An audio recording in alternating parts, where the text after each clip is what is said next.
Welcome, free thinkers, to another episode of Free Thinkers. I'm Q, Nikki on her way. And we are going to do, I think we're going to do a condensed version of Free Thinkers Live. We debated if we were going to get on tonight, and we decided, yeah, got a lot of stuff actually on the thread that we haven't talked about or even looked at for that matter. So I figured this would be a good quick time to do it. Anyone who's joining, you can feel free to look on the link. It should be posted. You know what? I don't know where it gets posted. If you can't find the link, if it's not listed on the page, then let me know and I'll repost it. It is on here. Okay. So yeah, just look in the link. If you have a problem finding it, I may repost it. I don't see that well. I may repost it again. Just so you can find it. So let me know in the comment thread. So as always, make sure that you like, follow, comment, be a part of this Free Thinkers family where we talk about anything and everything. Keep in mind, if you don't know already, this is going to potentially have adult language and adult content. So make sure you operate accordingly. Also, did you say potentially going to have adult language? Well, I guess it's always a good warning. If you was on here, then I'd be like, we definitely gonna have some adult language. But, so we're on here now, so let's just go ahead and say it's going to definitely be adult language tonight. It's gonna definitely be adult language. So make sure you got earbuds, get somewhere quiet, make sure you mute out your background noise. And if you want to be a part of the conversation, get in now and get in early because we're about to hit it and quit it. All right. Damn. So we're gonna hit it and quit it. Just like they do. Who was they? Oh, those that hit it and quit it. The people that hit it and quit it, shit. Just like they do. All right. So anything else, we'll let you know on the fly. But just be ready to be open, honest, share your thoughts and not your regurgitated thoughts from sound bites that you've been listening to over the course of the week. What do you think? Even if you're wrong. See, let me say this.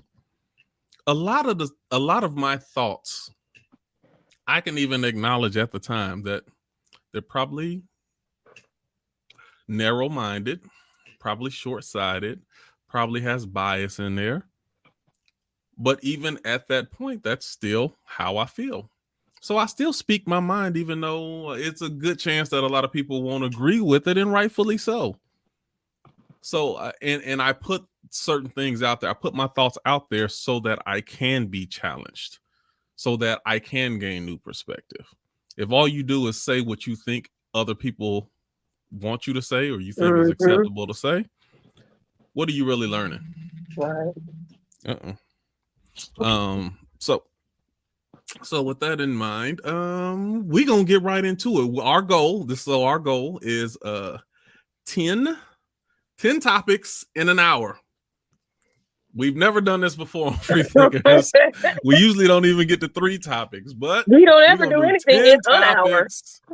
10 topics in the course of 1 hour. So we're gonna get to it. We're gonna touch on some stuff and we're gonna keep moving.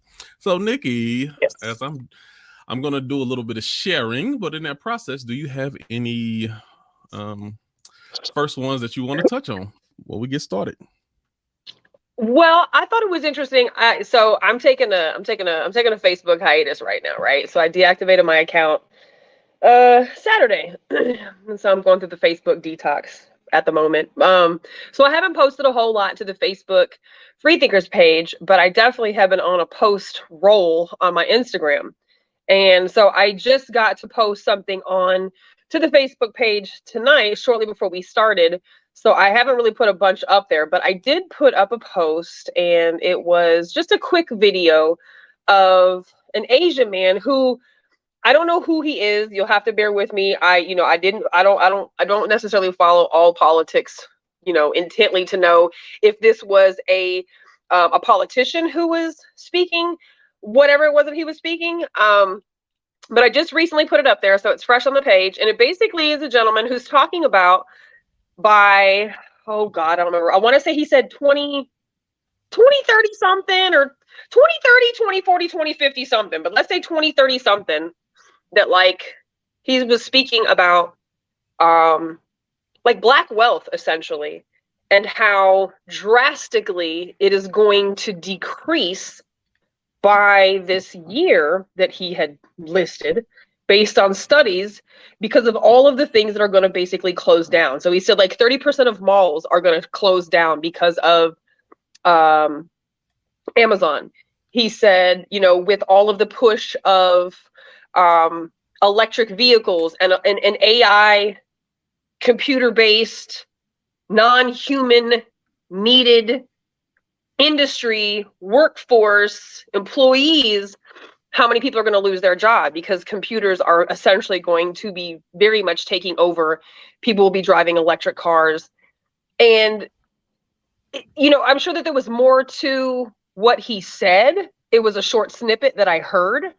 But it seemed as though he was definitely trying to correlate the reference to the dollars that are going to be missing from the Black community, because the sector of customer service, retail, just industries are the industries that are going to suffer the most and are going to lose the most number of employees. And for me, it just goes back to what I've been saying the last 3 years since the pandemic started, is that all of what has happened since COVID started was way more than just a virus. It almost wasn't even about the virus. It was about everything else that the virus and illness affected, and the long-term damage that's going to be done to our society because of the changes that happened and the ways of the world that will never go back to what it was before the pandemic started. So I thought that was really interesting, you know, and I don't know where these studies obviously come from or where he got this information, but it was an interesting little short video. And, you know, my first thought when he said, you know, 30% of malls are going to eventually close because of Amazon, everybody's shopping online. Like a friend of mine has 2 retail stores out at Lakeland Mall here in Austin. And, you know, the rent obviously at a mall is going to be astronomical, but like even ours has gone up in the course of the pandemic, you know. And so he didn't renew one of his stores because it was just too fucking much. And when everybody is shopping online, and I mean, Amazon deliveries have gone up a bazillion fucking %, right? But like nobody's really going to the mall anymore. No one's buying their clothes at the mall anymore. So I mean, you just think about how things like that are going to affect the fabric of what we've kind of always come to know as regular life. So it's way more than a virus. It's an ongoing issue that we are going to continue to suffer probably for the rest of our lives. So yeah, and I was watching that as so I disagree. I think if you're just looking only from a trajectory standpoint, then okay, you'd probably be right. But I just completely, history says otherwise. First of all, let me get one thing out the way. If you're talking about mall jobs and working class stuff, is we gonna lose Black wealth? That ain't wealth in the first place. You working No, for but we're somebody else. talking about just straight up jobs. There's going to be jobs that are going to be void. And even with that, I still disagree. History shows us that Black people are some of, if not the most resilient people. Absolutely. Agree. So just because the traditional forms of how we made a living goes away, we'll find other ways. Just like there's a huge, especially the younger generations that's coming right now. They're more tech savvy. They're more even thinking about the entertainment industry. There's more self-made, well-to-do people, including young Black people as well, because they're like, a lot of younger Black people right now, you can't get them to work a job because they're like, why would I work 9 to 5 for your pennies when there's different things that I can do to make my own money in my own time and start my own online businesses. I'm just from what I see and history, I don't believe that there's going to be an adjustment curve. The way we traditionally gained income is not going to be the same way, and I think we will manage that curve just fine. And probably, I'll say this, it probably will be more to our advantage than disadvantage. I can see. I mean, I can absolutely see your sentiment, and I don't disagree with the sentiment. But I also, the one difference between, then and now, or history, and future, is we just went through some unprecedented shit. We went through some shit that our country as a whole has never gone. Our planet as a whole has never gone through. Right. There are going to be some things that don't bounce back. We're 3 years into it, and we're still fucking struggling to barely keep our head above water as a business in the city of Austin. And that's we've had hard times. We've had many paycheck periods over the course of the 30 years since my family has owned our business, where we had to hold checks. We couldn't cash them until a certain time. There was no fucking money in the bank. Like, we've gone through tough times. We've gone through having to let people go or put people on furloughs until we were able to, bring some money back in. I mean, there's ebbs and flows with certain types of businesses. Ours is definitely one of them. But there was always a guaranteed clientele in our business. And there still is a guaranteed clientele in our business. But the ways that we generally would get clients is not happening that way anymore. We have permanently had to change our business model. And we're just one tiny small, blip on the map. Now we're talking about on a grand scale, there's going to be a lot of industries that don't bounce back. We've had, so how many other places have had to change their models? How many other places have had to, just make cuts so that they can survive? So, that's my only maybe only place I disagree is that, yes, traditionally there's always a bounce back, right? But like, this is a little different. What's happened with Corona and all of the effects of it have changed models for a lot of professions, a lot of career paths for a lot of people.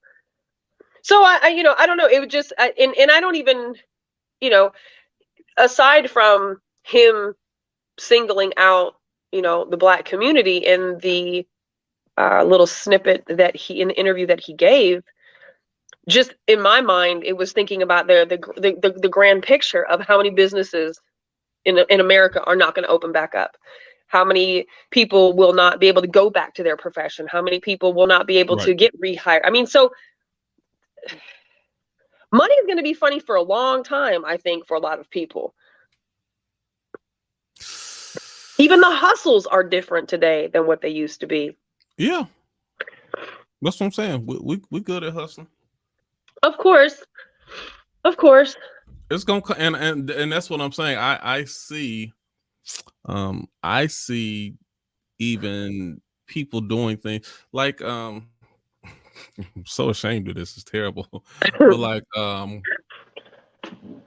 my son, my oldest son, I was talking to him, and I mean my oldest one, I mean he's just mid-20s, and he was talking about just he had dropped a new album, or he did a new song, and he was asking me, he said, so you and Blue, did y'all get signed up with ASCAP, or you signed up with something else?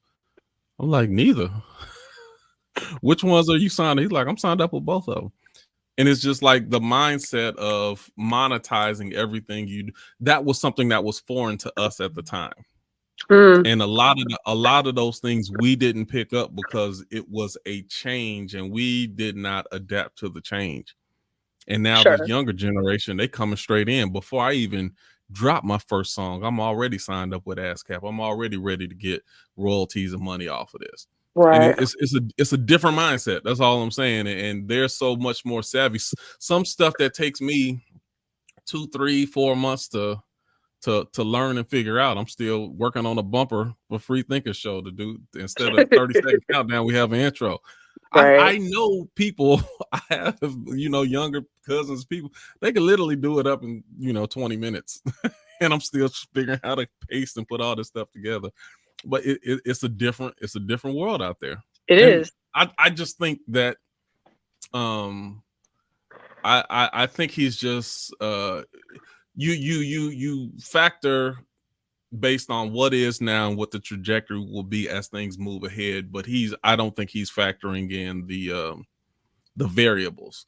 Like you said, okay, at this rate, I'm gonna set you in this water, and at this rate, as I turn the heat up, the temperature will rise and you will boil to death within the next 7 minutes. But you have to factor in, once the temperature reaches a certain thing, I'm jumping out the pot. There's going to be changes that's made in that process. If things stayed the same, yes, you are right. What you're saying is correct, but you're not factoring in the variables that once I see you doing this and once I see you turn, I'm already going to make different moves. So it's, yes, but still no. I don't think the variables of the mindset is factored into what he's saying. That's just my thought. There's always going to be room for error. Let me tell you this, Nikki. I'm gonna say this and then we can jump to something else. Okay. If that was the case, Black people would have fell off the map a long time ago, because it ain't never been no opportunity for us. It's always been somebody trying to push us down, and so we would have absolutely nothing if that was the case, because there's always been that element of oppression. And the fact that if we're in the position that we are right now, not the greatest, but we still doing all right. If we here right now, despite all of that, then we gonna be fine. And I hear you, and I agree 100% about the sustainability, but you can't deny that, like, automated everything is the direction that we're going. Getting rid of people, period, is the way we're going. Like, getting rid of white collar and blue collar folks is the goal. Walmart's getting rid of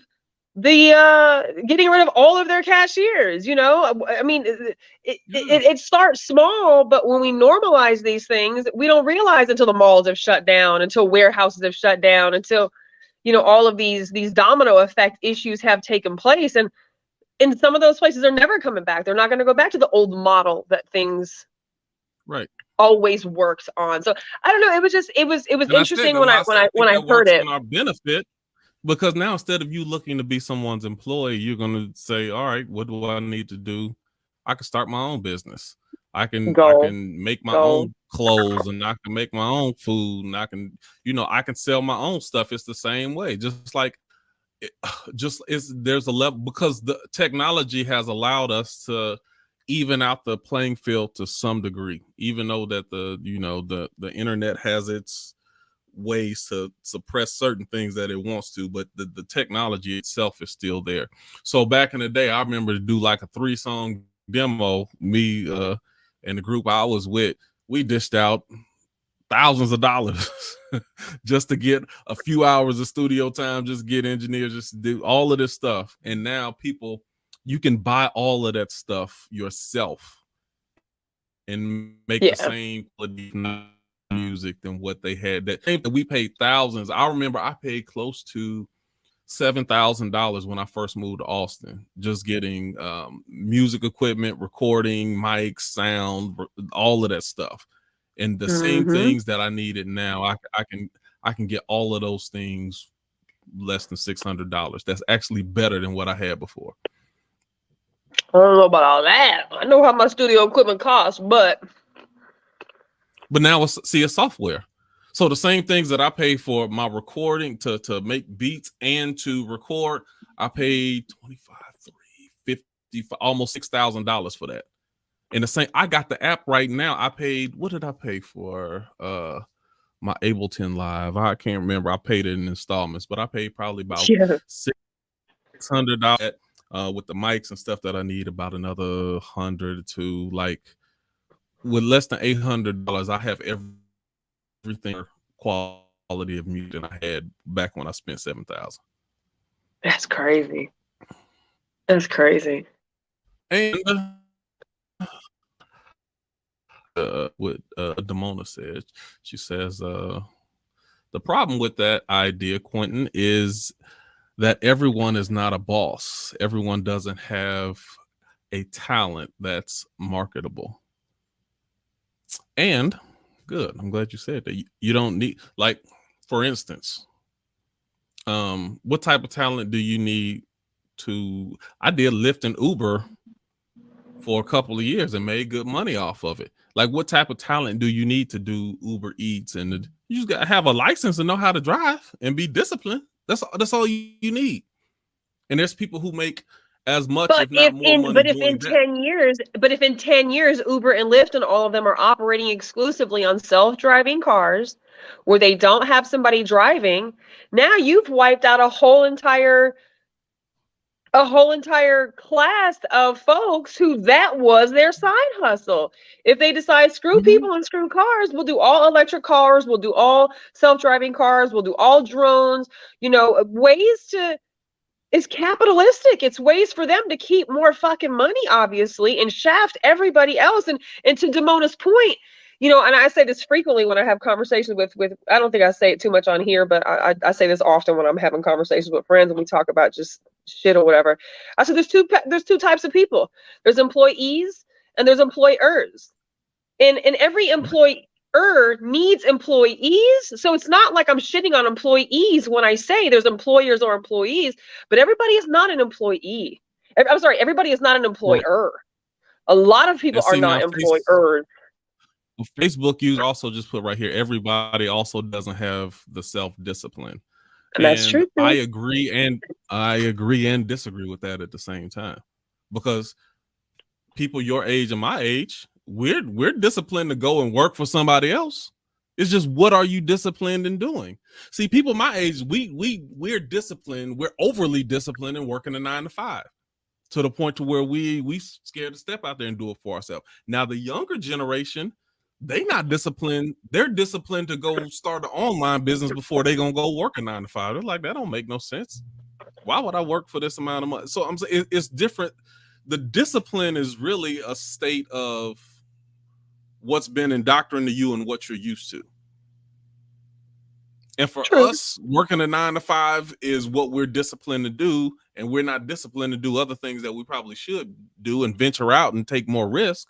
Whereas people in their younger 20s, you can't get them to keep a 9 to 5 because they're disciplined in getting money different ways. It's like, why would I commit myself to working at this job and it's not even going to do anything for me? I just feel like, again, all of those points are totally valid. Like, there's nothing wrong with what you're saying, but I just feel like with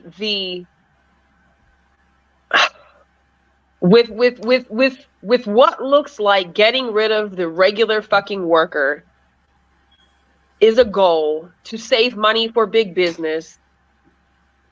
It just feels like it's going to be tougher than just doing my side hustle or finding another lane or creating something or having the discipline, because you're still going to have the lack of opportunity, the lack of funding, the lack of, I don't know. I don't really have a very optimistic outlook, honestly, on future anyways, right? Like, I try to make every day a good day for me and my family. Yeah, but it's just to me, so much has changed because of the changes that have taken place during pandemic. It's like 9/11. Things changed immediately after 9/11, and we've never gone back to the way that things were prior to 9/11. So pandemic is the same thing. And it's not, 9/11 was us versus X, Y, and Z, right? Until you found out that we fucking did it. Pandemic, every goddamn continent on this planet, every population, everybody. So it's a global it's a global issue.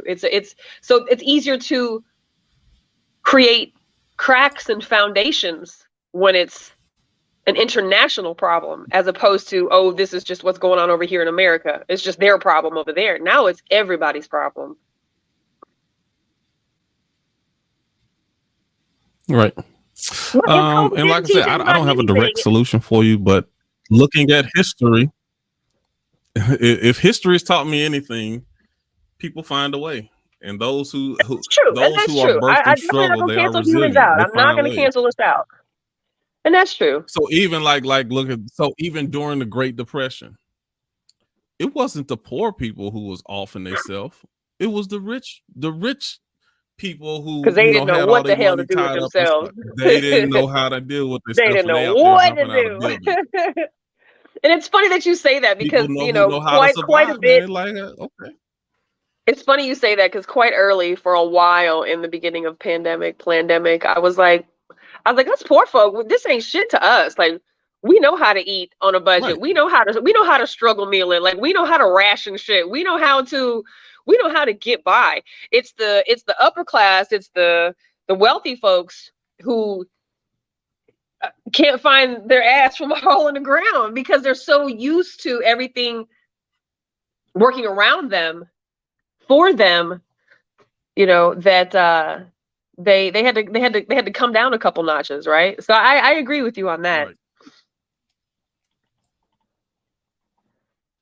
There we go. Are you froze? What happened? It looks like Q froze. Okay. Yeah, he did freeze a little bit. What's up? Okay, Stokely, good to see y'all. Oh, I thought you was freezing to me. I didn't know. Maybe I just have a poor connection if I'm freezing. It was you. It was you. But we're good. We're good. Yeah. Okay, so listen, we're doing a terrible job right now. So stuff. Okay, so let me jump to another one. We get to number 2. How do you feel about what Dr. Umar said with Deion Sanders? Do you think Deion Sanders was wrong for leaving? Stokely, you jump in first. Was Deion? How you feel about Deion leaving HBCU and going to Colorado? As an alum of an HBCU, I actually had no problem with it, because I looked at it from the perspective of a bigger picture. He opened doors. He kind of put a blueprint in place for other young coaches to come up and take his position at Jackson State and other HBCUs. And at the same time, giving him an opportunity to take that next step up into a bigger conference. And hopefully he'll do the same there, put a blueprint out there. Because when you really think about it, college football is billions. They make billions of dollars on these athletes that a lot of these coaches can't even relate to. It's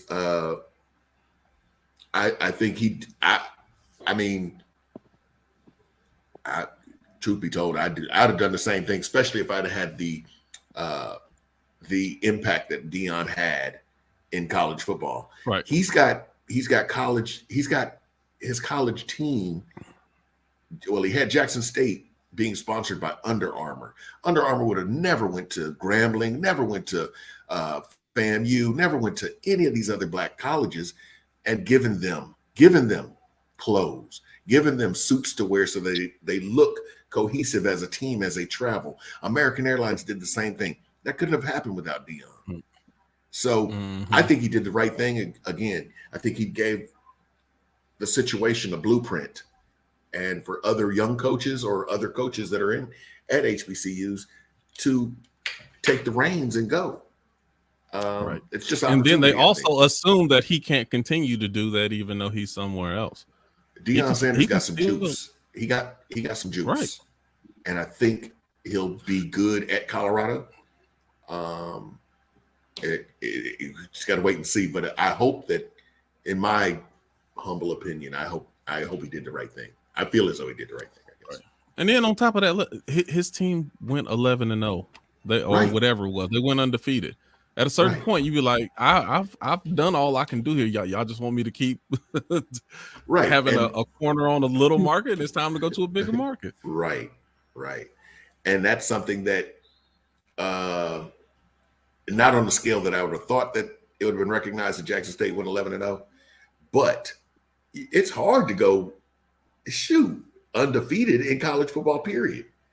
Even though it's HBCU, even though their schedule's not the Ohio State schedule or the Georgia schedule, it's hard to go undefeated. And I think by him doing that,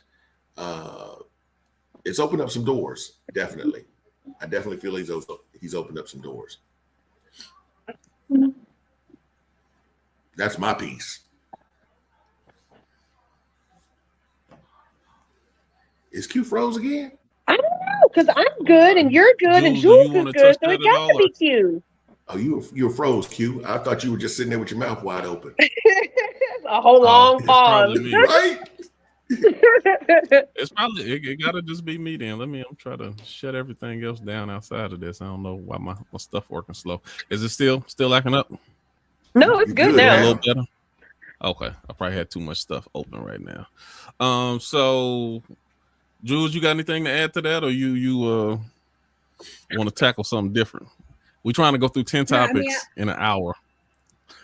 I just definitely say that I agree with what Stokely said, and that, to me, it very much had crabs in a barrel vibes, internal division vibes. And this is something that's been an issue. Y'all have heard me say it numerous times over all these years we've been doing these. House divided is easily ruled. And there is, unfortunately, in minority communities in a long-standing generational curse of internal division that keeps these groups from coming up and standing together. And it's intentional. It was implemented intentionally, and it has perpetuated sadly. And I think that, I didn't watch the whole video. I didn't watch all of what he was talking about yet. And I don't know. It really bothered me that he felt like he could say this man didn't do the right thing when he did so much for the time he was there. You don't get to hold somebody back once they've reached that part. Okay, it's time. It was a blueprint. I agree, Stokely. Absolutely. Yeah. Okay, you got anything you want to add to that, Nikki? So I watched the interview, and I love just about all of what Umar said about all of the topics that he actually hit. I did notice that he was not very wavering when it came to the topic of Deion Sanders, and I haven't invested a lot of my time and energy into Deion's move because honestly, that's his decision. However, I do understand both sides of that coin. I do understand how so many people feel like Deion was a catalyst and was critical and could have done, so much more and brought more people into the HBCU world and could have been that face of what a lot of people want to be a movement, gaining momentum for the power of the HBCU. But the flip side to that is I also understand his perspective too. What he has done for HBCU, spending half of his salary, so I totally understand. I understand why he left, and I understand why people want him to stay. If I had a kid who went to Jackson State simply because Deion got him there, and now Deion's leaving, I might feel some type of way. Now do all the kids leave and go with Deion and now leave Jackson State? I don't. So it's like I think it's a damned if you do, damned if you don't. I don't think he was going to make I don't think you can't make everybody happy all the time. I think that he may have been given a position he didn't want in terms of being the mouthpiece for, let's say, the HBCU community. Is it fair to give him that title? Is it fair to put him in that position if he didn't ask for it? You know what I mean? So I understand both perspectives, but I don't think that Umar handled that part of that interview. That part of that interview was hypocritical. Watch this. Everything that Umar talks about is from a systemic standpoint. Yeah. Systemic racism, this and this and that. And then you go from the always diving into systemic issues to saying one man has brought us back. Like one man can't push back a whole movement. And that's what I'm saying. Is it even fair to put him in that position? Right. And it's so that just the issues that HBCUs had existed before Dion got there. Right. You can't put it on him. So, and a lot of those things are going to exist afterwards as well. And in some instances, that's one of those things with the entrance of social media and different ways that we share money and information. All schools may start suffering. But it may not manifest as fast as what you see with HBCUs because we don't have the same amount of funding. But a lot of these, you see in a lot of these schools, we're gonna do it online. We're gonna try to meet you any way that we can because we got to find a way to what they say, make that adjustment. Things is changing. We got to move with it. So you didn't agree with Umar's stance either, then? No, and not just I didn't agree with him. It's inconsistent with what he consistently says.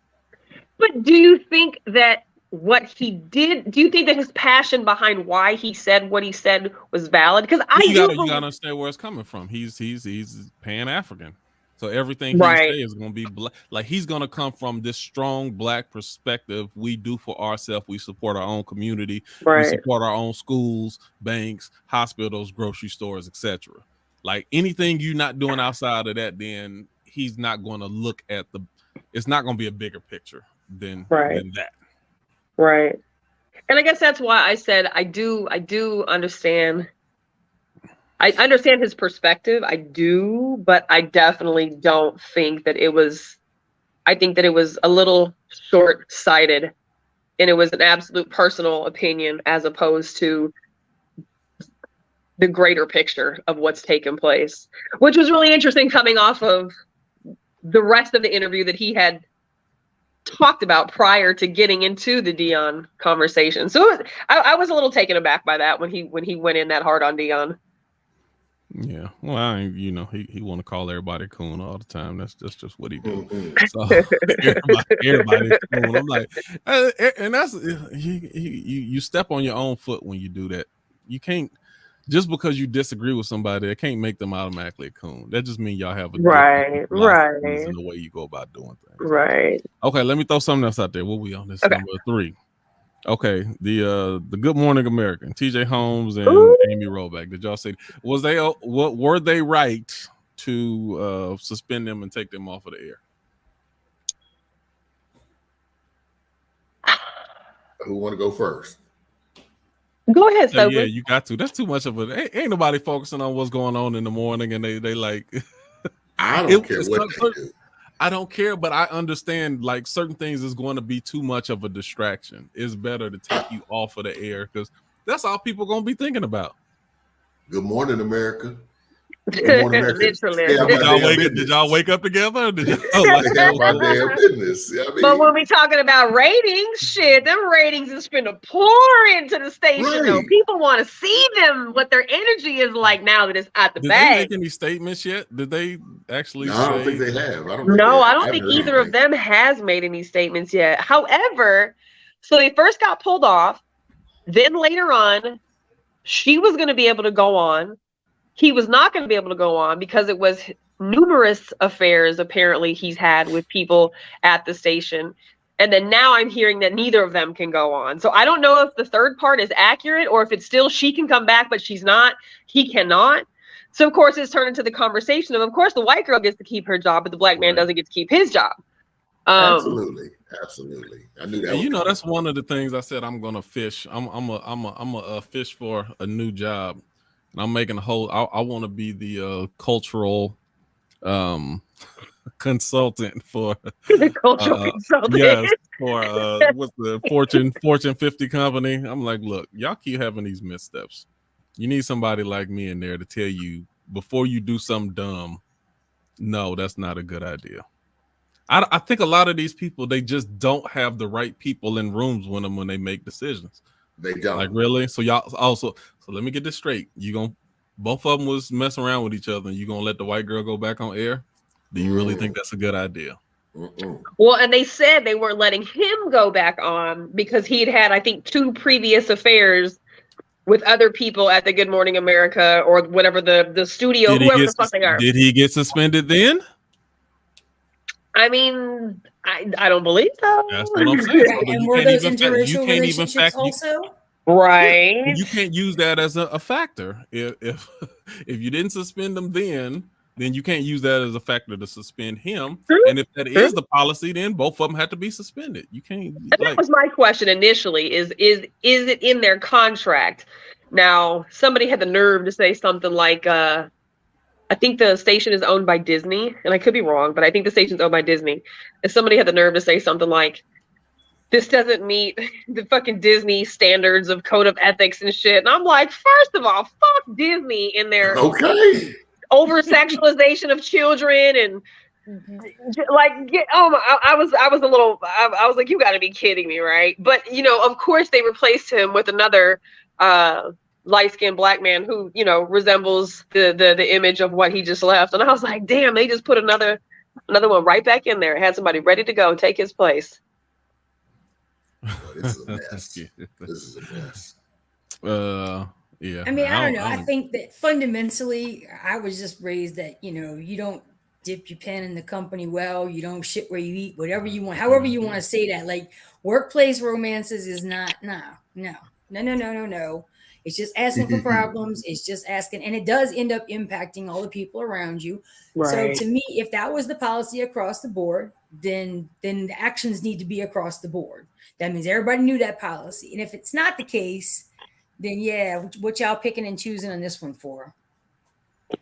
And maybe because he's had a couple of affairs, they're coming after him. Maybe they want to get rid of him. I don't like. It makes you wonder. Like, I actually loved watching the two of them together. I don't watch much TV, but in the mornings when I'm doing the kids' hair and shit, like, I put that. I only have like 4 channels. I don't have cable, so I have 24 on, and so I'm always watching them too. And I was like, they're so cute and they have good energy.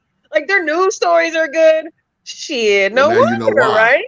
No wonder. When you wake up next to a motherfucker and they get to go on TV with their ass, Well, but didn't they go on like once it hit the news? Didn't they still have, I think, one show together that they did like that Friday? And he was like, "Oh, I can't wait for the weekend" or something, and she was like, "Oh," like you could tell that they were both kind of like, "Uh-oh, my phone's glitching." Oh Lord, I'm gonna see.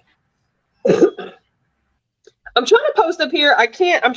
Stephanie says, so what about the other people that he has affared with? Suspend them too. So exactly, like, are they just punishing? No, and I don't. It shouldn't be about the punishment of somebody cheating or sleeping. It becomes a distraction to the show. True. Plain and simple. So if the people he was cheating with ain't a part of the show, and then people didn't know about it, then that's their business. Now, once the pictures got out there, and both of y'all are public figures, and both of you have to sit next to each other in the show and in the limelight. Listen, I don't watch Good Morning America, but when I heard about that, I'm like, I'm gonna check it out to see what the body language look like. I'm gonna look, and if that's what then once you don't want your product to become a sideshow, right? So for those instances, yeah, you got. Well, and I heard they said that Robin Roberts, I believe is who they said, Robin, who's on the first half of the GMA show.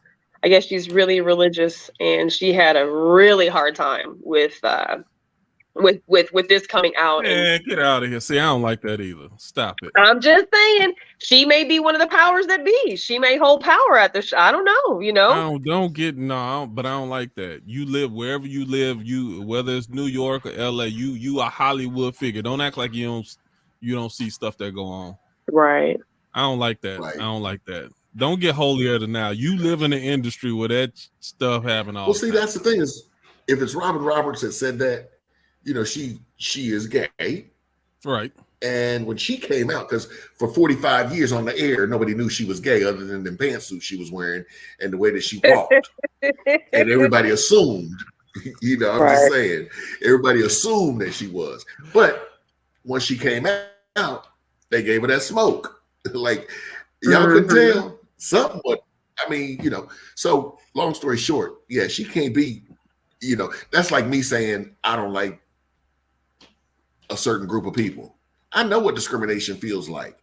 just because you go to church and I don't cast that on me. Right. You know, Right. that's the type of person that get cussed out because I don't care at that point. Right. So, and see what I don't like on thing, top of that. Go ahead, Stokely. I'm sorry. Another thing that bothers me about that is we in everybody's business. You know, granted, it came out, but so what? There's millions of people having an affair every single day. These folks just happen to be on TV. Now we want to get, and I ain't gonna lie, I was trying to like, ooh, he doing all of that. They doing all of that before they go on air. You know, so I wanted to hear more about it. It wasn't like, to me, it just wasn't a big deal. Like, okay, so they screwed around. And again, it goes back to the Good Morning America brand, the look. That's not what they want to perpetuate.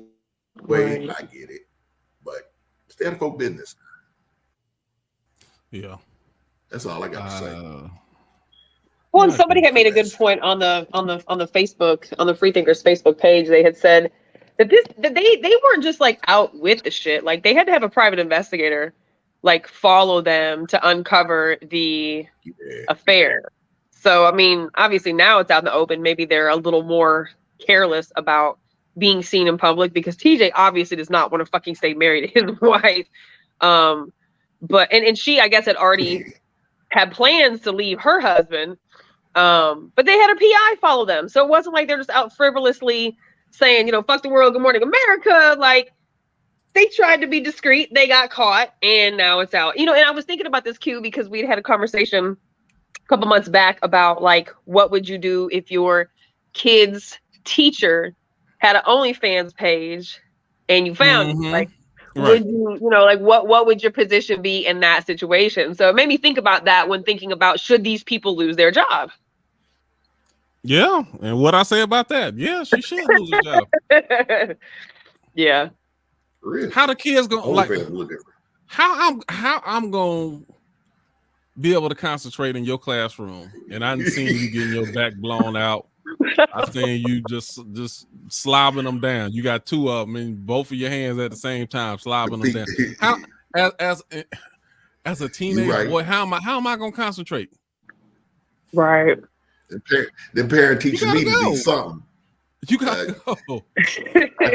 You gotta go to another class. You at least gotta get moved. You gotta go to another school. People don't maybe another school. Because I don't age. always think that people need. I don't always think people need to lose their job in those situations. But you damn sure got to make some better decisions with shit like that. I mean, come on. Yeah. Oh, I don't. Well, what's the problem? I got an OnlyFans page. And you know, technology. The kids can sit there and look at it while you in the class. Like while class is happening. Excuse me, God. Kids is crazy. Johnny, what you looking at? I'm looking at you. What you looking at?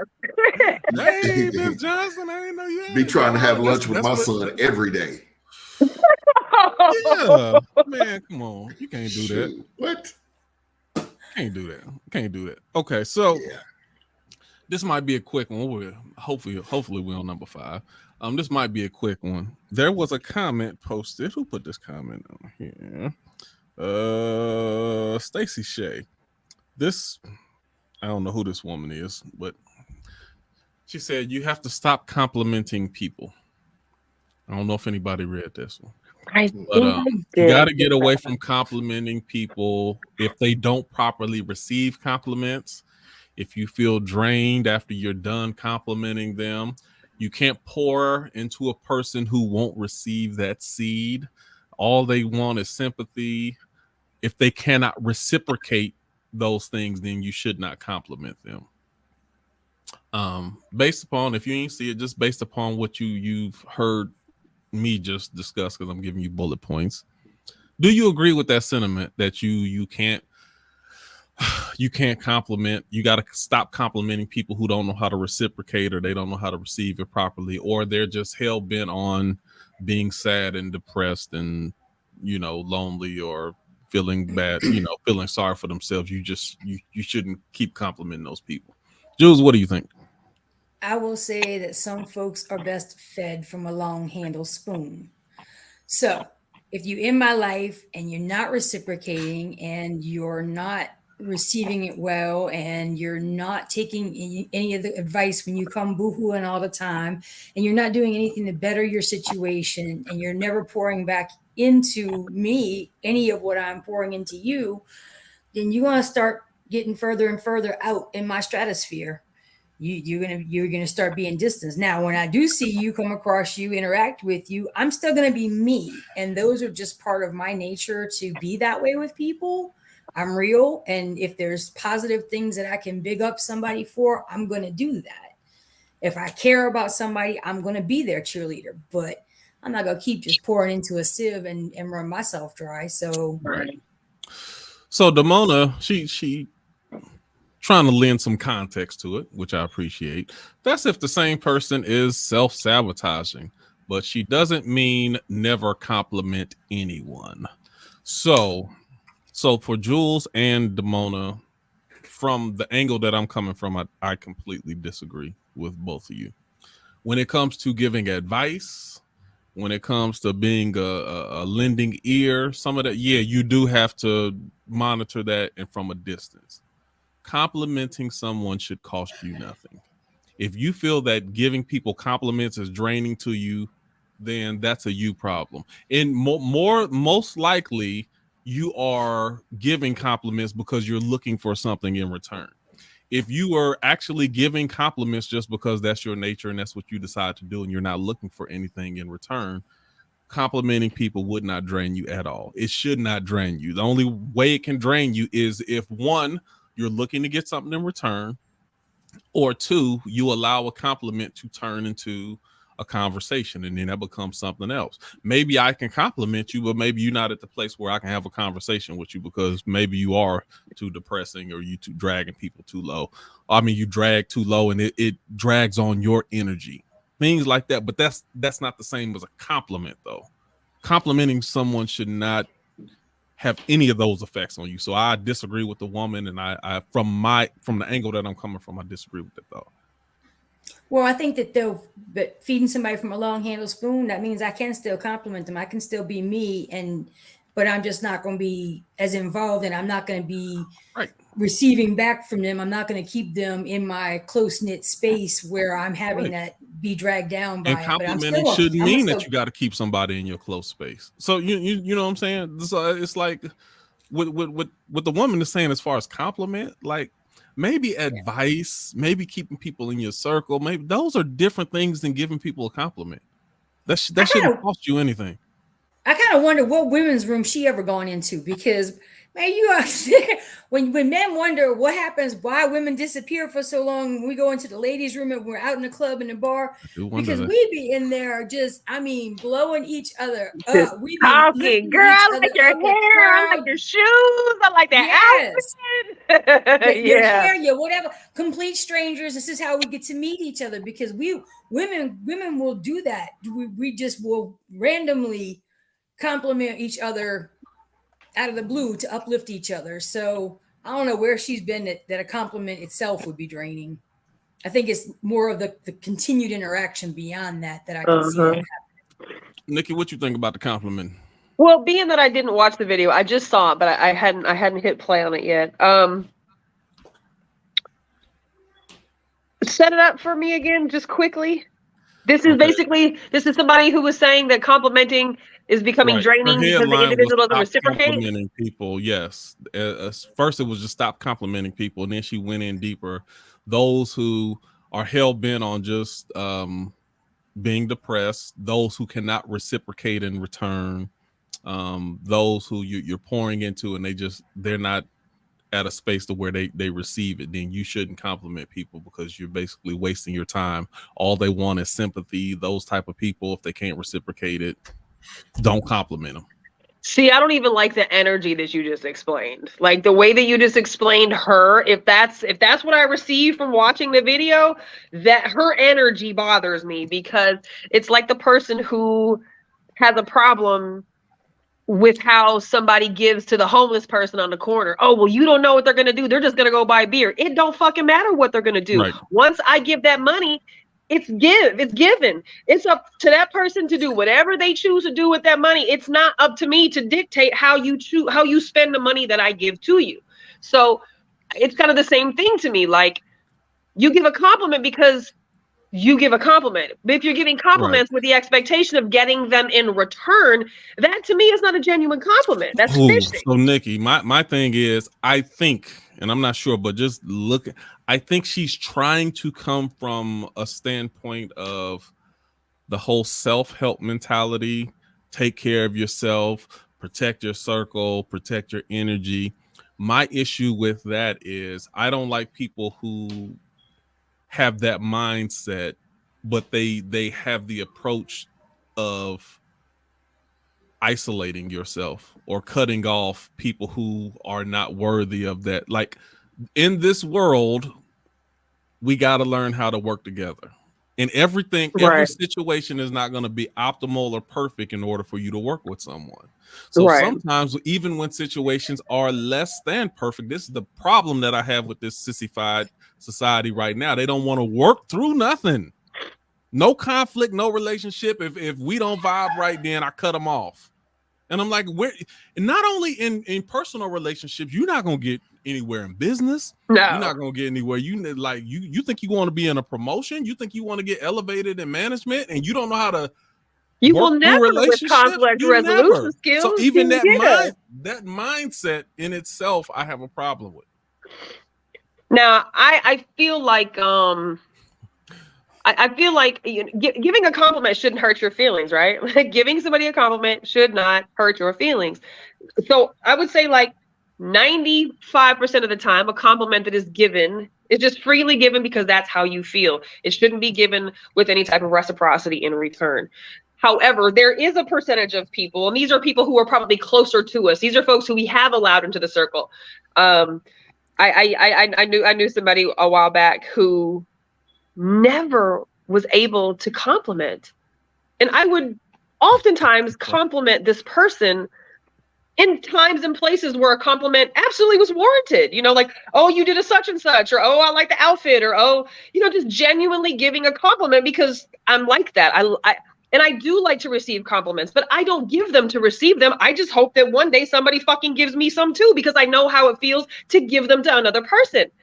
And so after a while of really kind of learning this person, that was about them. That was their thing. Right. They could not compliment other people. So for me, it made me a little more cautious on how much I'm willing to give in a compliment, because not only was the person not responsive, I don't think that they were appreciative of that. And so for that, that's a little bit of a different situation, I think. But right. Well, did they say thank you when you complimented them? I mean, most of the time. Sometimes if I get a thank you, that's good enough.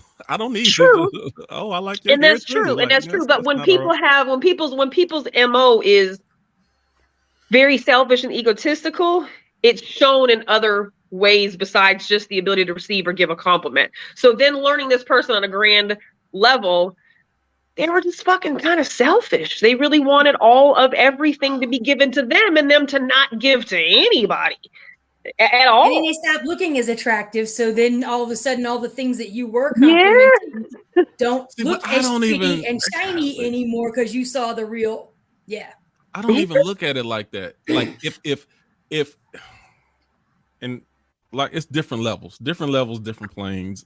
At the plane I'm at right now, Jules, if I want to compliment you, but I refrain from doing it because either I don't know how you're gonna take it, or I think you got a stanky attitude, or I think you yourself don't ever give out compliment. Like any reason that I refrain from doing something that I naturally want to do, then I'm upset with myself for not, like, why am I letting another person curb my personality for the person who I want to be and how I want to operate?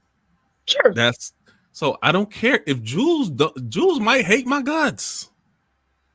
But if I think she got, if she got some nice earrings, I really like those earrings. They're nice. Jules hates your guts. Leave her ass alone, shit. She could, but what I'm saying is her bad energy is not greater than my good energy. Right. And I feel like my energy when you really become yourself, my energy should overpower anybody's energy. So Well, but it how I doesn't. feel, if somebody got negative energy, I want them to have to get up and leave. I'm not getting up and leaving like, oh, y'all, you negative around here. No, my energy gonna overpower you. So you gonna get tired of me being so positive or on my high vibe. You gonna move around because you can't deal with that, or you gonna change your vibes and you gonna get on a higher plane also. So either you come up to my level or you gotta move. Right. The lesser light should not overpower the greater light. No, but it depends on how often you have to have interaction with that person. Because, back before the pandemic, when I was still stuck in an office with somebody in the cubicle right next to me who was extremely self-deprecating and who throughout the day would call her own self stupid and the woman was brilliant. She was lazy, but she was brilliant, and she knew a lot. And the constant negativity towards herself every day in, day out, over the first year that I had to sit next to her, I finally got her to the point where instead of it being numerous times a day, it started being once every few days that she would make those comments, because hey, stop saying that about yourself. Nobody in here thinks you're stupid. Nobody around you thinks, why are you saying this to yourself? Like, you are amazing. You are brilliant. You are whatever. And then, after you get to know somebody, I started finding out the reasons why she was in the state of depression that she was in. We're not talking about somebody that's arrogant and self-centered. And that to me is a whole different category in person, because then their personality starts to look less attractive to me. This was someone who was in a space where they needed help. So, I mean, I think we also have to remember, like, we don't know what anybody else is going through. Right. Ain't no telling what anybody else is dealing with on any given moment of any given day. And so there are times where that one simple compliment that you give that stranger or that acquaintance or your best friend or your spouse or whoever it is, that it might make all the difference. And the other thing people got to realize, it's not my responsibility to fix you. If you feel the way that you feel, I can let you feel that way. Right. Now, what I can do, I can keep talking positive. Just because you think you call yourself stupid, I'll just respect you like I respect everybody else. I'll be respectful. I'll have good energy. I'll do, the things that I normally do. It might rub off on you. It might not. But I think they get themselves frustrated because they're trying to fix people, or they're frustrated at somebody else's negative energy. So it's like, I have to fix your negative energy. Otherwise I feel like it's going to start rubbing off on me. And I'm like, no, it ain't going to do none of that. I'm good. And some people, I just can't get it. I'm like, oh, okay, well, you'll get there. Keep working at it. And I'm gonna keep rolling. I'm not gonna try to fix, because some of that stuff ain't gonna be fixed overnight. Right. Like I said, I let my light shine through example, and I move off of that. I think we on number 7. I'm gonna say we on number 7. Stokely, you want to add anything before we jump? We jump. No, I think Stokely first. I feel you on that. I'm just me. I'm gonna shine regardless. That's just me. I could say, man, that's a nice dress, or those are some nice shoes, or whatever. And if you don't say, well, thank you, I saw a meme or little reels or something the other day where the dude held the door for the lady, and the lady just walked him up and kept on walking, didn't say thank you or anything. And it made me think, like, he really got upset though. That ain't me. I'm just gonna be like, okay, and I keep it moving. So yeah. You ain't gonna outshine me just because you ain't gonna ruin my day. So. Right. And I mean, at one point in time you would, but that's if you're looking to mature, then the same things that bothered you at one point in time, you yourself have to start evolving from that. Okay, I'm assuming it's number 7 because we're trying to get to 10. So, okay, this was an interesting one, which, I'll just read it. And this was one that Nikki posted maybe a week or so ago. Your child doesn't owe you anything. Oh, yeah. Not good grades, not good moods, not nights without waking up, not eating every bite, not loving every activity, not yes. Your child doesn't owe you anything just because you're an adult. Sit with this for as long as you need. Ooh, I responded to that see, one. yes. That one vividly. There was a lot of feedback on that one too. So if you watch it and you wonder, go to the Facebook page and read the comments on that. Okay, hold on. Okay, see now that the second to the last sentence was a little bit of a curve. When it says your child doesn't owe you anything just because Read that you're last an adult. second to the last one. Your child doesn't owe you anything just because you're an adult. Now that part, I disagree with everything else that was said, but I do agree with just because I'm an adult, they don't owe me just because I'm an adult, but they do owe me because I'm their parent. You absolutely do. Because see, and this is the other thing. You say you don't owe me nothing. Okay.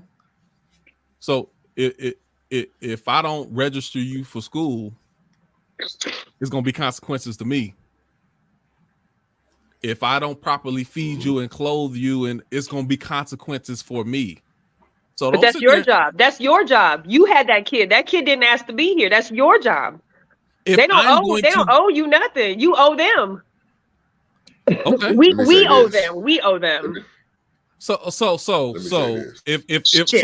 me grab my charger. So you saying we owe them everything and they don't owe us anything? Is that what you're saying, Nick? When they're a child, they don't owe us shit. We didn't. We brought them here. They didn't ask to come here. We owe them. I didn't ask to come here either, but I'm here. You had the baby. You brought the child into the world. You didn't abort. You didn't terminate. So you made a conscious decision to bring this child into the world. You owe that kid. That kid don't owe us shit. Now, as this child ages and we instill in this child the values that are important to us, the tables will turn. There comes a part where they do owe certain things, but at the end of the day, we are their parents. We owe them. They don't owe us. And I'm strong on that. Let me get some other angles before I go in on this. Stokely, what is your response to that? What you say? What is your response? What you say? Nikki said. Nikki said your child don't owe you anything. Shit. We like to make it sound like it because we spend so much money on them. Well, let me say this: at 1739, they do owe me, because they owe me, and it's not just me. I mean, what I'm telling them is preparing them. You know, I shepherd them as kids to become what they're going to become.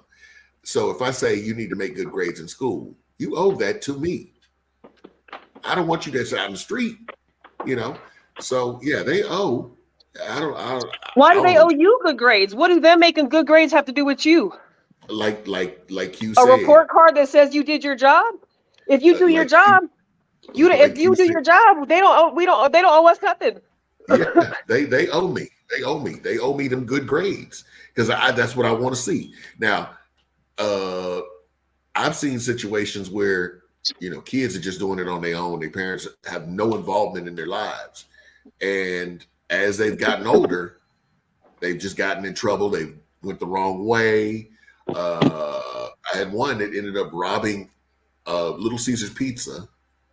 This ain't my child, but robbing Little Caesars and did 13 years in the penitentiary.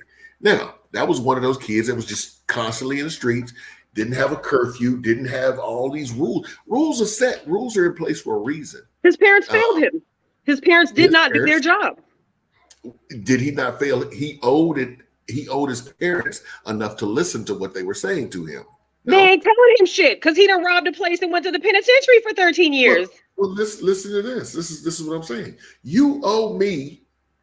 If I tell you to do something, do it, because you owe that to me. You owe that to me. And at the end of the day, I'm trying to tell your ass that for a reason. I'm trying to guide you. You're teaching them. If you teach them properly, they don't owe us anything. At the end of the day, I'm not asking them for, you owe me $10,000 for raising your little punk ass. What I'm simply saying is, do what I say do, and we gonna get along. That's all I'm saying. Well, let me. That's all. Yeah, when Okay. people say that their children owe them, that's exactly the mentality that comes with that. I can see that clearly. Okay, Yeah. let me. Maybe it's the way that you're looking at it. Hold on, before we go any further, Jules, what you think? Let's grab some more perspective. What you think, Jules? So y'all know I don't have no children of my own. So You from New Orleans? I can go off of the kids that I've helped raise over the years I've been an adult, and I can go off of what I was taught. And my mama raised me that the only thing I owed her was respect and love. There you go. Not another damn thing aside from respect and love. I didn't have to like her. I didn't have to like my grandparents, but I was going to respect them. And because they were my blood, I would love them. Did not owe them access to me, did not owe them to entertain them, to hug them, to interact with them, to do anything other than respect and love. That's the only two things I think kids owe us as their ancestors, as their parents, as their aunts, their grandparents, their whatever. I don't think that they owe anything. Now, society's going to say that they have a lot of things that they have to do, and as parents, as guidance, as those adult peers in the adults in their lives who are guiding them, we owe them a whole lot. But as far as the kids themselves, no, love and respect. That's it. Respect. If I tell you to do something, respect me and do it. As my child. Hey. So let me ask this, and I'm asking everybody: are your children your responsibility? Yes. Absolutely. Yes. Okay. If Till I I am die. responsible, Yeah, because for I was those responsible children, enough not to have no fucking kids. And all the people, all the rest of y'all that chose to, that's y'all's responsibilities. Absolutely. okay, so this is my point. If they are my responsibility and I am responsible for those children, then yes, you absolutely owe me, because there are consequences to being irresponsible for children. Irresponsible children can get me put in jail or get me sued or get me in trouble. So yes, you absolutely owe me, because the consequences of your bad behavior can impact me as well. Because you don't want it to look like you haven't done your job. It ain't even about just yes, about it looking. is. Nobody says their kids owe them when it's positive I can things. literally If you owe go me to these jail things when it's negative things. I can literally go to jail if I don't do the proper things that my responsibility says that I have to do for my children. I can be put in jail. Right. So because of those things, you do owe me certain things to make sure that I stay out of jail. As I'm taking care of you, you also gonna do certain things that's gonna take care of me as well. And that means you are gonna go to school. And you are going if you ain't no dummy, then you ain't gonna sit there and get dummy grades. So if I cook a meal for my child every day and I say, Junior, you got to wash dishes tonight. I mean, I'm going very, very simple on this. I'm simply saying, do they not owe me? I prepared this meal for you. Now, they owe it to themselves to be a functional adult one day. To learn how to do chores, to learn how to take, to learn how to clean up after each other, to learn their position in the family. It is our job to teach them what they're supposed to know, not to owe us for us doing our fucking job. It's our job to teach them.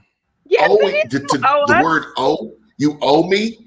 Maybe that's the wrong word. Maybe that's the wrong terminology. But well, that's what the post was about. The post was about right. Same thing. And so if I say allow somebody to stay in, if I say, yeah, you can come stay at my house. Now I may make you pay rent, I may not, or I may just say, yo, my door's locked at 11 o'clock. You need to, wherever you're doing, you need to be here by 11. This and this and that. And you're like, well, I don't know. I don't know you nothing. You are enjoying the fruits of what I have to offer. And that there's was rules the agreement that you agreed to the minute you had a child. When you decided to bring a child into this world, you signed off on every motherfucking thing until you don't sign off on it no more. I don't It is understand our what your job angle to is, teach Nikki. them what is right, what is wrong, what is expected, what is not expected, what is tolerated, what is not tolerated. They don't owe us shit. They didn't So have us, if they, we had them. let me ask this. So if they choose to not follow what we teach or instruct, There's a them to do, consequence. That could be a consequence that could be against them or the parent. Well, if the parent failed to do their part, the parent's going to get the brunt of that too. But if the child ultimately went against what we've taught them and they made a decision that they have as my dad said, it's a natural consequence. You're going to get hit with natural consequences every time you break the rules or you don't do what you're supposed to do. But that's not them owing me to do X, Y, and Z. If I do my job, I'm going to instill into them the things that are expected. Is the wrong word then. Say that I again? understand that's what the post said, but the word "owe" is. I said I understand the word "you owe me." I still didn't know. You do owe me. You owe me respect. That may be the wrong word. And you owe compliance, whether you agree to it or not. You owe me respect, and you owe me compliance. And if I say have your ass in this house by 10:30, you owe me that much respect to have you behind in this house at 10:30. Even if you don't agree with it, you need to comply. So I mean, and you owe me that. I mean, you absolutely owe me that. Obligation, a moral obligation. You have an obligation to do what the hell I tell you to do. Or don't, and there's a consequence for the behavior. You owe me. They don't owe you. You want them to do what you want them to do. No, you owe me. But they don't owe it to you. They owe it. They don't owe it to you. They owe it to themselves to figure out how the fuck I'm gonna make this or not make this based on the information my parents taught me. No, you owe it to me until you. Well, you can say that, but you're gonna be real surprised when them kids get older and you find that they not owing you in the ways that you thought that they should owe you when they decide to do what it is that they want to do. However, if we parent them properly and give them all the channels in which they need to make the right decisions, they generally do. No, you. Because see, this is the thing. I don't. Those same expectations. When you get your own stuff and you leave this house, then. You don't owe me respect. You don't owe me compliance. The things that I said that you owe me, you don't owe me once you leave this house. Well, that's a weird message to send. Why don't they owe you afterwards? Because that's the way I look at it. You owe me while you're in this house, while I'm providing, and while I am your legal guardian. You do owe me that. You absolutely. Once they leave, they can disrespect you left and right. You could. They don't owe you anymore. It wouldn't be wise, but it's not for me. I can't make you. You can't make them when they're in your house. You can just instill. No, you can't. You can. You can't make them. You can instill a consequence. Nikki, yes, I can. Or you know what else? You can get the hell out of my house. That's a consequence. And that's a consequence. I can make you do things while you're in my house. Yeah. Yeah, I will agree. say there are two women. My address is 1739. There's two women that are in my life that are in their early 30s now, who I was a teenager when they were born, watching them come up and telling both their mamas, if you don't let them have some freedom, if you don't let them you owe me everything and you're going to do every little thing that I say and you're going to be under my thumb. The second they get a taste of freedom, they're going to bolt. And both of those young women went off to college and that was their first taste of freedom.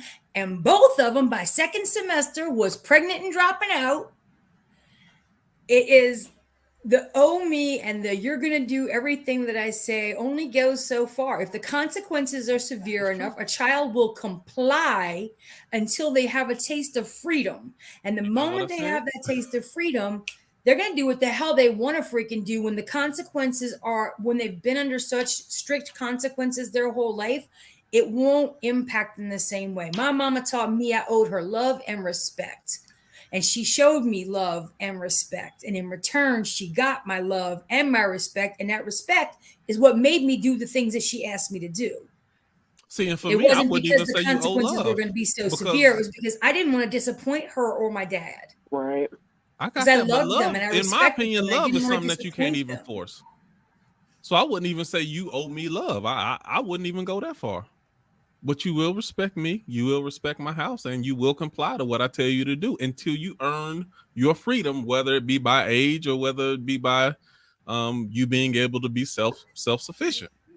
You absolutely owe me that until that time. Now, and even the stuff that you were talking about, Jules, that ain't even what the post was talking about. They saying your kid don't owe you good grades. They don't owe a yes. What the hell? Who made this up? You don't owe me a yes. You done lost your mind. If you think you're gonna tell me no, that's the one thing that I don't even really believe. I don't believe in corporal punishment. I believe in the idea. I believe it should always be on the table though. As long as you know it's on the table, you can get it. As long as you know you can get it, then you just need to know we can go there if we need to. But you saw who Nikki, your kids don't owe you a yes. No, they don't owe me. Okay. I've been a parent for 26 years. As of last weekend, I have never in 26 years. My foot stays on my kids' fucking necks. Period. Always has and always will. I have never in 26 years told any of my children, you owe me. No. I lead in love. I lead in respect. I lead in guidance. I lead in righteousness. I lead in good decision making. I lead in, for every action, there's an equal reaction. I lead with karmic energy. I lead with proper tools so that they can make the right decision, the decision that I think has been considered a right decision. May not be right for them, but the decision that I think is right. I've never told my children they owe me because they don't. My daughter's 26. I still fucking owe her. I brought them in this world. I gave them life. I had them come here. They didn't ask for this. It is my job to guide, mold, and instruct them properly. And if I fail, they will not respect me. They will make bad decisions. They will go against the grain. They will not make the decisions that I think are righteous. And those are consequences that they will have to suffer. I, by default, will too, because it's going to break my fucking heart to watch them make poor decisions and throw their life down the drain. But they don't owe me shit. They eventually will owe themselves something. But they won't owe me. I owe them. Okay. And I'll never change my stance on that. That does not mean that I don't have demands and expectations. But it's a very maybe. Again, I think maybe "owe" was the wrong. Excuse me. I'm sorry. I think the word "owe" may be the wrong word to be using. But yeah, I'll agree to disagree with some of the things that you said.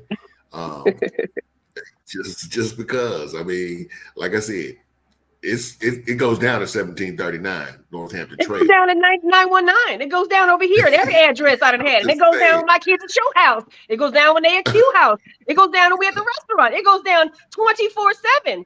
But they don't owe me. I brought them here. It is my job. I owe them. I want them to make the right decisions based on what I think is proper and righteous. But they don't owe that to me. If they want to go fuck their world up and be drug addicts and whores and criminals and drug dealers and fucking rapists, that's between them. Whatever you do when you grown, that's between you. What you do while you under my supervision, that's between me. See, I'm getting all that. Until you get up out that house, I'm getting all that from you. Thank you. Yeah. I feel the same way. Well, I mean, I feel you. Yeah, we agree to disagree on this. It is rules. It is rules. It is rules. Don't think it ain't no rules around here. I'm not saying non-stop rules around this town. it's definitely some rules. I just don't want them to go down that and I don't either. If they don't have I don't either. So it is our job to put them on the right path. And that don't mean that don't mean that we could do all the things right. And that don't mean that they always gonna follow what we think is the right thing to do. But if we practice what we preach and we live that lifestyle, we are not hypocrites in our own motherfucking life, they gonna do the righteous thing because they see the righteous works. Righteous feels good. Righteous is a positive energy.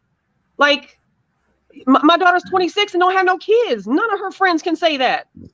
Most of my friends my age are already grandparents. I'm gonna be an old ass grandma when it's my turn. I gotta wait for my boys or something. Shit. Like, I'm gonna be.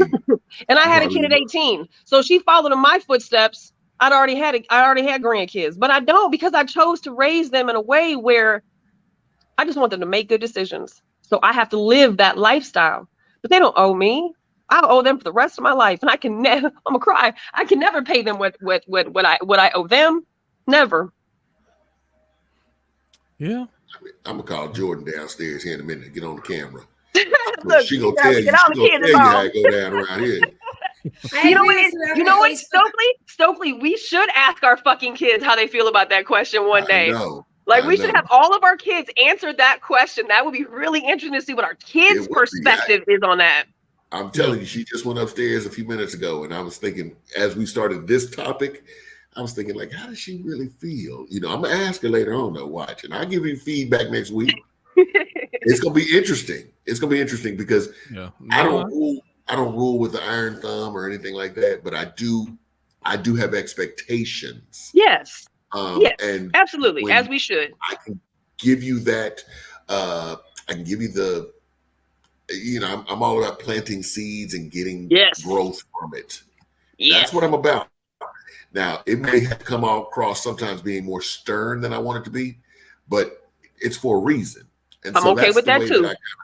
Kind of guy. I'll plant the seed, and if you ain't picking up what I'm putting down, I may have to say it again. You know, just, you know. So yeah, maybe, like I said, maybe the wrong word, but I do definitely have expectations that your ass need to do what I say do, you know, or else. You know, I agree with you there. Expectations. If we don't put expectations on our children, we are absolutely unequivocally failing them miserably. Children should have expectations, no doubt about that. For me, it goes beyond that. I have expectations, but it ain't. And you know, if those expectations are not met, then, like you said, there's consequences. But I don't look. Call it whatever you want to. Call it. Look, you owe it, or you expect it, or whatever you want to call it. It is what it is. And but I think part of what you're saying is, you're going to do what I expect of you, or there's going to be consequences. Absolutely. Right? Well, that's real life, though. The key that we're all getting kind of wrapped around is they don't owe that to you. You as a parent are fighting. Right. So, Jules, I'm going to make this perfectly clear. While you live in my house, you do owe me that.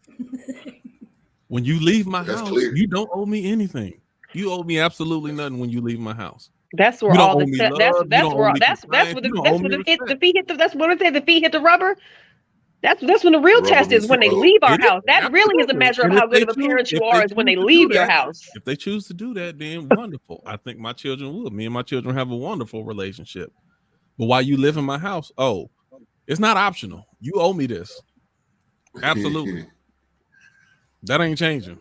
And just as stern as you is with how you think, Nikki, I'm just as stern on the other side. Yeah, you owe me that. Ooh, wait. I believe that. I believe that. And there's nothing wrong with being a stern parent. And I reach out and touch a kid in a motherfucking minute. So it's not about being lightweight on how you. I don't think our methods of raising our children is that much different. I think I don't think so. That either that word you don't like it, or even just, I think it's small subtleties in how we view the thing, but I don't think we really. I don't think it's a big difference in how we actually raise our kids. What's the definition? Oh, you read the definition of owe. Have an obligation to pay or repay something in return for something received. Mm-hmm. Yeah, so owe is the wrong word to use. No, it ain't. You got an obligation to get grades. You're not obligated. You got an obligation to comply with the things that I tell you to do. Repay. Absolutely. I think the portion that says, and that's my to part, repay. Repaying is... You living in this house. Your repayment is to act right. All you got to do is follow what I tell you to do when I'm telling you to do it. And I'm not even a strict person. I'm not a strict parent. But when I say something, then it's gonna be fun. That's what you owe me. You think y'all? Oh my God, y'all! If you think I break my back and work the way that I do, and then you gonna, that's your job. That ain't got nothing to do with your kids. That's your job. That's your agreement. Job is to do what the hell I tell them to do while they live in my house. We'll revisit this. We'll revisit this one in about 10 years, in about 15 years, in about 20 years. We'll come back to this, see how this And goes. you know what? And then my kids, they ain't gonna be in the house, and I'll be like, they don't know me nothing. Now the little one right there, she owe me. The two ones that's gonna be at the house, they don't know me. To meet you, you know what that sounds like to me? That sounds like to me they need to do what you say to do while they're under your care, so it makes you look good.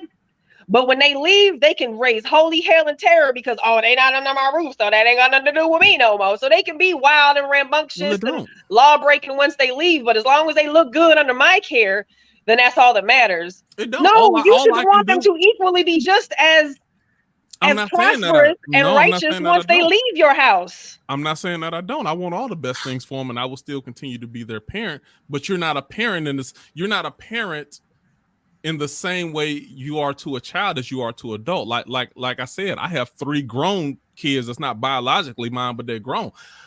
I give them advice. I tell them what to look out for, but I'm not telling them what to do. They're all grown men. And if they make missteps, I'm like, yeah, well, son, you got to watch out for that. or I'll tell them my experience. Yeah, when this happened and this is the way it is, so you want to look out for this. But it's not me telling them what to do. They're not in a space for me to tell them what to do. Well, I think it's now when they lived under my roof and they lived with me, then I told them what to do. But the dynamics change just because I'm always going to be a parent, but it's not a parent-child to a parent and another adult is 2 different things. Well, I don't know. I'm a parent to an adult, and do you tell her what to do? I don't have to. Okay, that's I'm saying. I don't have to. But you really saying the same thing, Nikki, because you saying that even with your other kids, I don't have to do any of this, but if they don't do it, it's gonna be consequences. Well, that's what I'm saying too. It's gonna be consequences.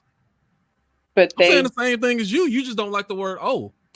Because "oh" is not the same thing. "Oh" is you owe me for something I've done for you, and children don't owe us nothing. We owe them because we put them here. Yes, we want our children to make good decisions and look good by our standards, but they don't owe that to us. We owe. While we in this house, we owe each other. Well, that's to each his own. You owe me. Listen, but I'm asking you for. You owe me that. Absolutely. Yeah. To each his own. I'm owed my damn self. Shit. So I can't get beyond that. I can't get beyond that. You do what the hell you want to do, kind of. Yeah, they don't owe you. Yes, we ain't doing none of that. We don't do that. Go ahead, son. You just get whatever grades you want to. Matter of fact, you ain't even when you ready to flunk out. You just go ahead and flunk out. You ain't even got to stay in school. But why? But who would give their kid that message? Who gives their kid that message? The person who doesn't enforce any type of penalty for when the child decides to flunk out. Well, that don't have nothing to do with owing somebody. That's just, again, that's a parent not doing their job. If you don't do your job, your kids are generally going to run a fucking muck. If you do your job, parenting will be the most excruciatingly painful fucking job in the world. And it generally works out fruitful. And number 8, y'all trying to rush us? Don't be trying to rush us past these. You get on if you want to talk about something. Somebody talking mess. It said I thought Simona said number 8. They're trying to get us move on. I ain't good. We ain't getting to a number 8. We got the 7, and then we have 133, so we're gonna close up. We tried. Before you do, wait, I have to shout out whoever in the Facebook said Nikki has some amazing damn kids. They was right. Oh, thank you. I saw that too. Thank you. I do. I love my babies, and you know what? It's funny because as I've gotten older. And life continues to change. I don't know what my purpose on this planet ever was. I had a kid. I was pregnant at 17, had my first at 18. I have no idea whatever I was supposed to do in this life, but I know being a mom was definitely my calling. I take that shit serious. So thank you, whoever said that. I appreciate that. For sure. Hold this tissue. I know. My babies. Well, you can't talk about no kids around me. I love me some kids. I go to bat with some kids. Bad kids, good kids, all the kids. I do too. Okay, so we didn't get to 10, but we got to 7. So that was good. We went our normal 90 minutes instead of the hour that we said. Right, we still did a good conversation. Right. I had that in my mind. I'm like, we're gonna stretch it to the normal time. But yes, thank everyone for the comments and participate. Thank everyone in Facebook and YouTube land who also participated. I thank you guys for your input and just also giving us different angles while we talk about this stuff. Make sure you like, and if you have not subscribed to the YouTube page, make sure you do it. We got to go and get these numbers up. Get our subscribers up to the. So if you watch this and you haven't gone to the YouTube page, Free Thinkers Worldwide, type it in. You'll see all our stuff. Just make sure you follow and be a part of that. Nikki, do you have any? Well, let me go to you first, Jules. You got anything else, Jules? No, but happy holidays, Merry Christmas, Happy Kwanzaa, and Hanukkahs, and whatever else you'll be celebrating, because that season is upon us, and it's just a time to remember to be grateful. And don't be trying to waste all your damn money and spend money you don't have on shit that people don't actually need. Hello. It's about loving each other. It's about being there for each other. It's about sharing time and experiences with each other, and all of that stuff that people are stressing themselves over right now, trying to spend money on and trying to put on credit cards and take out loans for and whatever. Man, look, that stuff is not necessary. You know, your family, your kids would rather sleep under a bridge in a cardboard box and have you and have your time and have experiences with you than to have a mansion and fill it with crap and you not be there spending time with them. So don't put yourself in a trap where you got to work overtime to pay off stuff that they don't need anyway. Right. Don't put yourself in a position where you're in debt and trying to have to hustle to be able to just people show them that you love them in other ways. Right. And then to add on to what you're saying, Jules, focus. This is a way to reset your mind versus getting stuff. Create memories. You'll hear me say this a lot of times. Create memories. Look for ways to create them. So one thing that we started doing, that my family started doing, we have a Christmas movie night. Everybody get to pick their Christmas movie, and we all got to sit down together and watch it. No phones, no nothing. We just got to sit down, spend time, watch it. We did, or we do certain, like we make our own pizza night. You know, we just lay all the ingredients out and everybody make their own pizza with the dough and the whatever they want, the way that they want it on there. Make memories, things that people you want yourself, your family, your children, they'll remember those things versus half of the stuff that we buy them. They ain't gonna remember. They remember a couple things, but half the stuff you buy, they ain't gonna remember it. So yeah, find different ways, whatever that means for you and your family. Make some memories. Nikki, what you got? Yeah, I love that because I gave up on Christmas probably about 5 or 6 years ago. Gave up on the capitalistic energy that is Christmas, and sometimes I feel bad about it because I'm like, damn, I suck as a parent, right? Like, but I don't. And I know that when my kids are older, they're going to see it differently as adults than as children. Do I have a tree in the living room? Yes, I do. Do we have some lights on the house? Yes, I do. I love the sights. I love the smells. I love the gatherings of holidays, just like I love the same things about Thanksgiving, but we don't celebrate Thanksgiving because it's a slaughter day. We don't celebrate Christmas the way that most people celebrate Christmas because I don't believe in Christ, first of all. Second of all, Jesus wasn't a reason for the season. It wasn't his birthday. There's just so many things about Christmas that are not true. So I don't subscribe to stuff like that anymore. So back to the whole idea about memories, that's what holidays have become for us, is making memories. I've been a single parent now for 6 years. I'm broke as fuck. I don't have money. And I'm not going to feel guilted into taking out loans and stressing myself out and making myself sick because I can't put things under the tree that I think my kids deserve.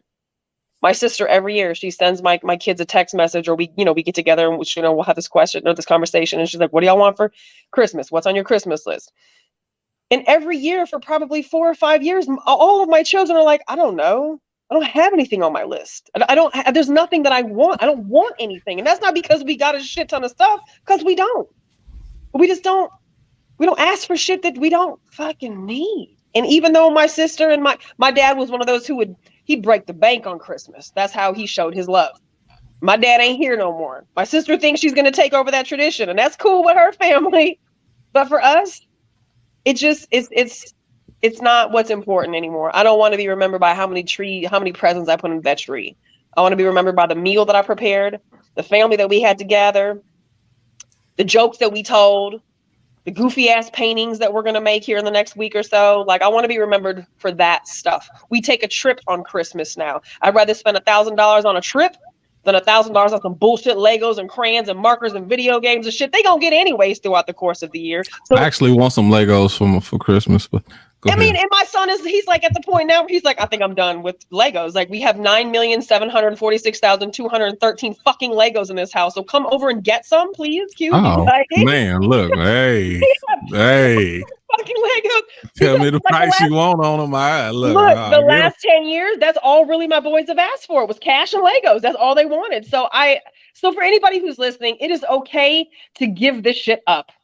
It is okay to not stress yourself. Just like Jules said, it is okay to not stress yourself for Christmas. It is okay to teach your children that Christmas is about something different than what society has told us that it has to be about, because that's a lie. We don't have to keep doing these things and stressing ourselves out and taking out loans and fucking giving blood and donate. And if that's how you show your children that you love them, I invite you to think differently about what love is, because it's not on a fucking box with a bow on it. I was thinking next week, maybe we should do like and I think we did this a couple years ago. Maybe we should do not like a New Year's resolution conversation, but like a year in review and like what I'm doing different next year. I don't usually get into resolutions, but 2022 has been a very trying year for so many of us. I think a lot of us are looking forward to the blank pages of 2023. So I was thinking maybe we could like get on that energy for probably the last show of the year and really just do something different. I've jumped off of Facebook. I've deactivated my Facebook. It's just, if you want different, you got to do different. So I'm going to leave it with that. If you want different, you got to do different. Yeah, one of my favorite gifts, one of my favorite Christmas things, it was less than $100, and the four of us, my sister, my two nieces, and I, all sat down with canvases, with paints, and we put Bob Ross on Netflix, and we all painted painting, like the painting with the twist thing you pay to go do. Yeah. And I bought the canvases. I bought 4 canvases and some paintbrushes and the paints, and we spent hours laughing and joking, and we all walked away with a painting that we did together that Christmas after my dad passed away. Mm-hmm. And it is something that, that's one of the most treasured things that I have. Might the little do that. things that were handmade, the little things that we spent time doing together, creating something together. Yep. That means so much more to me than the hundreds, thousands of dollars of thing you might pay for. That don't impress me. Like the time, the energy, the effort, the together. That's where it's at, the memories. Because what happens around those moments is priceless. It's priceless. We did it for Halloween. I'm looking at all 4 pictures of ours that we painted for Halloween. Everybody did their own thing. So we're going to do it for Christmas. Like, it's just time to get out of these depressing cycles that our country's capitalistic hunger has locked us into for so long. And that's not to say that you shouldn't buy your kids presents if you have the means, and there's things that they truly want. Like, of course, buy your kids presents if that's what you like. But breaking the bank, stressing yourself out, being more depressed, you ain't got it right the fuck now. It is okay to be honest with your children and tell them, look, we've had Christmas all year long. I ain't got it this month. And I don't. And I don't feel bad about it. But we will take a trip. And I will spend the money on a trip before I spend the money on presents.